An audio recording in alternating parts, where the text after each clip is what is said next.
Olá, sejam bem-vindos a mais uma leitura do Evangelho no Lar. Eu sou Camila Sanches, a sua corretora de lares. Por favor, separe um copo de água para cada pessoa que desejar receber a água fluidificada. E se você tiver algum animal de estimação, faça a limpeza das vasilhas e coloque água nova. Vamos iniciar com a oração de abertura. Rogamos ao Senhor Deus Onipotente que envie bons espíritos para nos assistir, que afaste os que poderiam nos induzir em erro e que nos conceda a luz necessária para distinguir a verdade da impostura. Afasta também os espíritos maldosos, encarnados ou desencarnados, que poderiam tentar lançar a desunião entre nós e nos desviar da caridade e do amor ao próximo. Se alguns procurarem introduzir-se aqui, faz que não encontrem acesso no coração de nenhum de nós. Bons espíritos que se dignam a vir nos instruir, nos tornem dóceis a seus conselhos. Nos livrem de todo pensamento de egoísmo, orgulho, inveja e ciúme. Nos inspirem compaixão e benevolência para com os nossos semelhantes, presentes ou ausentes, amigos ou inimigos. Façam que, finalmente, pelos sentimentos de que fomos animados, reconheçamos sua benéfica influência. Deem aos médios que escolheram para nos transmitir seus ensinamentos a consciência da santidade do mandato que lhe é confiado e da gravidade do ato que vão realizar, a fim de que o façam com o fervor e o recolhimento necessários.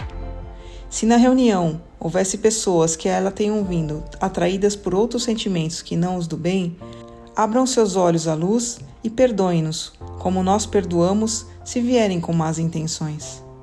Pedimos especialmente ao espírito de André Luiz, nosso guia espiritual, que nos assista e que vele por nós. A leitura de hoje do Evangelho segundo o Espiritismo de Allan Kardec é do capítulo 7, Bem-aventurados os pobres de espírito. Mistérios ocultos aos sábios e aos prudentes. Itens 7 a 10. Então Jesus disse estas palavras: Graças te dou, meu Pai, Senhor do céu e da terra, porque ocultaste essas coisas aos sábios e aos prudentes e as revelaste aos simples e aos pequenos. Pode parecer singular que Jesus renda graças a Deus por haver revelado essas coisas aos simples e aos pequenos, que são os pobres de espírito, e por tê-las escondido aos sábios e aos prudentes, mais aptos na aparência a compreendê-las. É que pelos primeiros se deve entender os humildes, que se humilham diante de Deus e não se julgam superiores a todos. E pelos segundos, os orgulhosos, envaidecidos por sua ciência mundana, que se julgam prudentes porque negam, tratam a Deus de igual para igual, quando não se recusam a admiti-lo. De fato, na antiguidade, sábio era sinônimo de instruído. Por isso é que Deus lhes deixa a pesquisa dos segredos da terra e revela aqueles do céu aos simples e aos humildes, que se inclinam diante dele. O mesmo se dá hoje com as grandes verdades reveladas pelo Espiritismo. Alguns incrédulos se surpreendem que os espíritos façam tão poucos esforços para convencê-los. É que estes últimos se ocupam daqueles que procuram a luz, de boa fé e com humildade, que daqueles que julgam possuir toda a luz e parecem pensar que Deus deveria ficar muito feliz por atraí-los a Ele, provando-lhes que existe. O poder de Deus se manifesta nas menores coisas como nas maiores. Não põe a luz sobre o alqueire, uma vez que a difunde em ondas por toda parte. São cegos, portanto, aqueles que não a veem. Deus não quer lhes abrir os olhos à força, visto que lhes agrada mantê-los fechados. A vez deles chegará, mas antes é necessário que sintam as angústias das trevas e reconheçam a Deus e não o acaso na mão que fere seu orgulho. Para vencer a incredulidade, Deus emprega os meios mais convincentes, conforme os indivíduos.